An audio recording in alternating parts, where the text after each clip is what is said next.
আসসালামু আলাইকুম আরহামতুল্লাহি ওবারাকাতু। সুপ্রিয় দর্শক শ্রোতা, আজকে আমরা সূরা ইখলাস তেলাওয়াত করব, যাকে আমরা অনেকে কুলফুস সূরা বলে থাকি। এই ইখলাস সূরাটার সহি শুদ্ধ করে মশক করার চেষ্টা করব, কারণ সহি শুদ্ধ করে কোরআন যদি আপনি না তেলাওয়াত করতে পারেন, সেই ক্ষেত্রে আপনি নামাজে যখনই তেলাওয়াত করবেন, যদি সহি শুদ্ধভাবে আপনার তেলাওয়াত না হয়, হরফের উচ্চারণটা সঠিক না হয়, সেই ক্ষেত্রে কিন্তু আপনার নামাজ কবুল হবে না, কারণ সহি শুদ্ধ করে পড়তে হবে। আর কিরাত তেলাওয়াত যদি কোরআনের ভুল থাকে, তাহলে আপনার নামাজে অশুদ্ধ হবে। সুতরাং আমরা আজকে কোরআন এর ছোট্ট একটা সূরা, সূরা ইখলাস সূরা, এই সূরাটা আমরা আজকে মশক করব। সুন্দর করে বানান করে একটা একটা করে আয়াত পড়ার চেষ্টা করব। আসুন কথা না বাড়ে শুরু করতে পারি। আউযু বিল্লাহি মিনাশ শাইতানির রাজিম। বিসমিল্লাহির রহমানির রহিম। কুল হুয়াল্লাহু আহাদ। কফ লাম পেশ কুল, কফের উচ্চারণটা কলকলা। বড় বড় যে কফ, কফ দুটো, একটা কফ একটা কাপ, এই কফের উচ্চারণটা একটু কফ। কফ লাম পেশ কুল, হা পেশ হু, কুল হু। ওয়াউ লাম জবর ওয়াল, লাম খাড়া জবর লা। এই তাসদিদ, লামের উপরে কি আছে? তাসদিদ। তিনটে কাটার মতো আছে, এটা লক্ষ্য করে দেখেন। এই জায়গায় কয়টা কাটা আছে? তিনটা কাটার মতো আছে। এই তিনটা কাটাকে বলা হয় তাসদিদ। এই তাসদিদ যার পরে থাকে সে দুইবার উচ্চারণ করতে হয়। ওয়াউ লাম জবর ওয়াল একবার, লাম খাড়া জবর লা, ওয়াল্ল হু অল্ল। এই খাড়া জবর বলতে ছোট্ট একটা আলিফের মতো থাকেন তাসদিদের উপর, এটা থাকলে এক আলিফ টেনে পড়তে হয়। হু অল্ল, হা পেশ হু, হু অল্লাহু। হামজা জবর আ, আলিফের উপর যখন জবর বা জের বা পেশ হয়, এটাকে বলা হয় হামজা।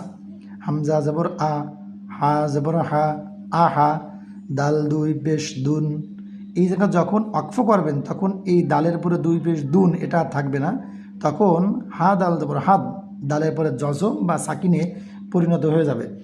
সুতরাং একটু লক্ষ্য করেন, এই জায়গা যখন আপনি উচ্চারণটা করবেন, সেই উচ্চারণের সময় যখন অক্ফ করতেছেন, অক্ফ করলে এটা কিন্তু সাকিন বা জজমে পরিণত হয়ে যাচ্ছে।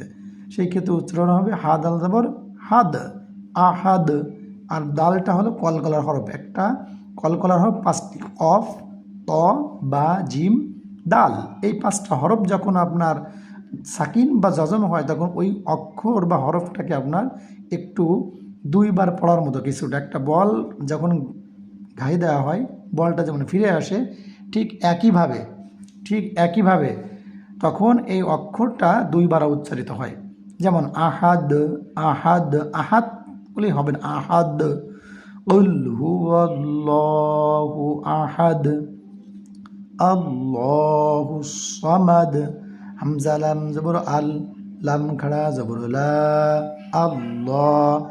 লামের যখন ডাইনে জবর থাকে, তখন ওই লামটা উচ্চারণ করে পড়ার সময় অবশ্যই কী করে পড়তে হবে? একটু মোটা। হামজা লাম জবর আল, লাম খাড়া জবর লা, আল্লাহ। হা সদ পেশ হুস, সদ জবর স, হুস, আল্লাহুস। মিম জবর মা, দাল পেশ দু। এই যখন অক্ফ করলেন, তখন মিম দাল জবর মাদ বা সাকিন হয়ে গেল। আল্লাহুস সামাদ। লাম মিম জবর লাম, ইয়া জবর ইয়া, লাম ইয়া। লাম দাল জের লিদ, লাম ইয়ালিদ। ওয়াও জবর ওয়া, লাম মিম জবর লাম, ওয়ালাম। ইয়া ওয়াও পেশ ইউ, ইয়া ওয়াও পেশ ইউ। এই ওয়াওর পরে সাকিন বা জজম এবং ডাইনের হরফের পরে যদি পেশ থাকে, তখন ওই জায়গায় আপনার এক আলিফ টেনে পড়তে হবে। টেনে মানে কি? একটু লম্বা করে দীর্ঘ সময় পড়তে হবে। ইয়া ওয়াও পেশ ইউ, লাম দাল জবর লাদ, ইউলাদ।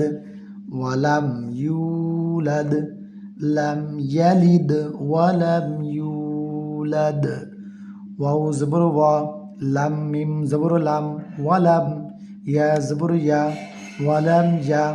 কাপ লাম পেশ কুল। এই যে তাসদিদ, দেখেন এই নুনটা বাদ গেছে কেন?